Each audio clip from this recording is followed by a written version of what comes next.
वीरेन जी, आधार card को लेकर एक नई कहानी आ गई है। कभी कहते हैं कि यहाँ लागू होगा, कभी कहते हैं वहाँ लागू नहीं होगा, कभी कहते हैं कि ये आधार का बड़ा आधार है, और अब तो ऐसा लग रहा है कि आधार एकदम निराधार है। बिल्कुल, देखिए जब 2009 में ये योजना आई तो पूरे देश में एक प्रचार हुआ कि हर व्यक्ति को एक यूनिक आइडेंटिटी नंबर दिया जाएगा और आधार कार्ड उसका नाम होगा और 12 अंकों का ये नंबर हर व्यक्ति की अलग पहचान कराएगा। और बाकायदा उसके लिए लाइनें लगी, 10 उंगली पंजों की छाप ली जाती है।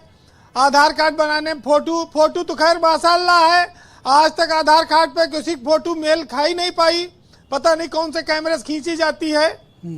लेकिन आधार कार्ड सबके पर्स में है, ये बात सही है, ये सबसे आवश्यक डॉक्यूमेंट है आज की तारीख में। अब नंदन नील केणी का नाम हम लोगों ने सुना था, तब बहुत नया नया नाम था, बड़ी चर्चित हुए कि आधार कार्ड का लेके आ रहे हैं यूनिक आइडेंटिटी नंबर का। 2009 और आज 2025, यानी कि 16 साल में ही आधार कार्ड की डेथ हो गई, उसकी मान्यता खत्म हो गई।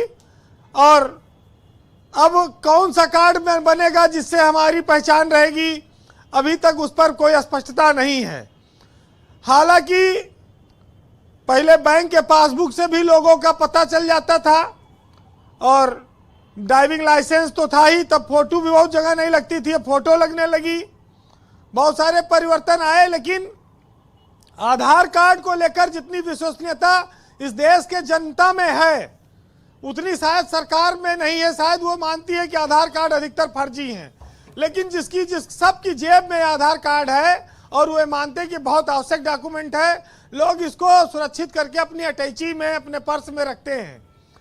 अब तो एयरपोर्ट वोर्ट पे जाने पे क्या चीज दिखाना पड़ेगा अगर आप डोमेस्टिक फ्लाइट में चलते हैं, यह भी एक बड़ी समस्या आएगी। वैसे कहा गया कि ये उंगली के छाप जो लिया जा रहा है आधार कार्ड पे, इससे जो बच्चे खो जाएंगे वो अपने परिवार से मिल जाएंगे।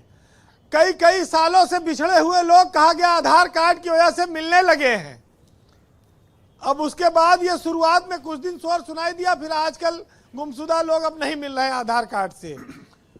और ये भी तमाशा चला कि कोई राहुल गांधी के नाम का आधार कार्ड बनवा ले रहा है, कोई सनी लियोनी के नाम का आधार कार्ड बनवा ले रहा है, मजाक कर रहा है।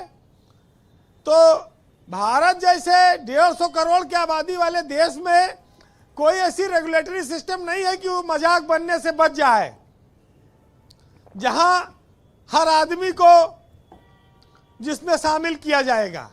तो लाइन फिर लगाने की तैयारी कर लो, अब इसके अलावा क्या रास्ता है। जी वैसे ब्रजेश जी, इस देश में जो हालात हैं उसमें अगर लोगों को आधार कार्ड के बजाय उधार कार्ड दे दिया जाए तो उनका ज़्यादा भला हो जाएगा। कुछ उससे वो महंगाई से लड़ लेंगे, कुछ खरीदारी कर लेंगे। उधारी तो चलती ही रहेगी, कर्जा तो। इस देश में चरवाक का एक दर्शन था कि कर्ज लियो और घी पियो और जरा भी चिंता ना करो। हालांकि भारत तमाम संस्कृतियों को समाहित करने वाला देश है, वो व्यक्ति को उच्च कोटि की नैतिकता सिखाता है, ईमानदारी सिखाता है।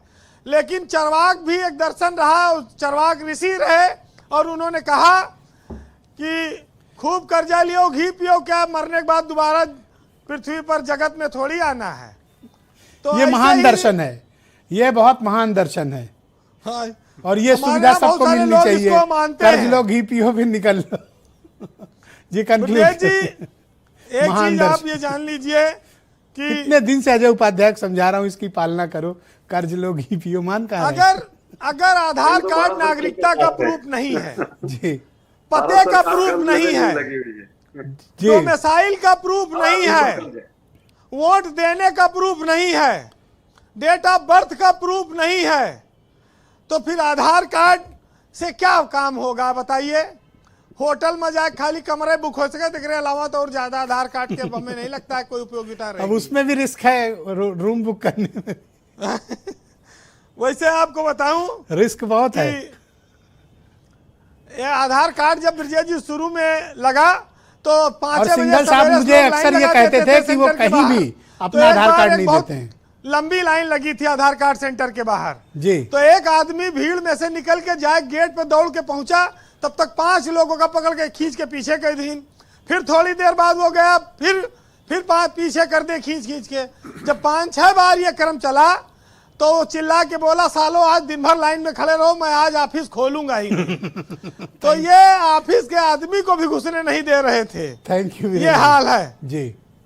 वैसे आपको बताऊं कि तुलसीदास जी ने रामचरितमानस लिखा है और उन्होंने आधार की महत्ता बहुत 100 साल पहले लिख दी थी। आधार शब्द वहां भी आया था और कहा था उन्होंने कि कलयुग केवल नाम आधारा और सुमिर सुमिर नर पारा। मतलब कलयुग में सिर्फ एक राम का नाम ही आधार होगा, जिसको पार करके आप पासपोर्ट और सब प्राप्त करके 7 समुंदर पार भी जा सकते हैं। अब आपने दीपक सिंघल जी के लिए एक टॉपिक दे दिया है कि वो सनातन पर रिसर्च कर रहे थे, तो अब इस लाइन पर बहुत गंभीरता से रिसर्च करें। बहुत शुक्रिया जी।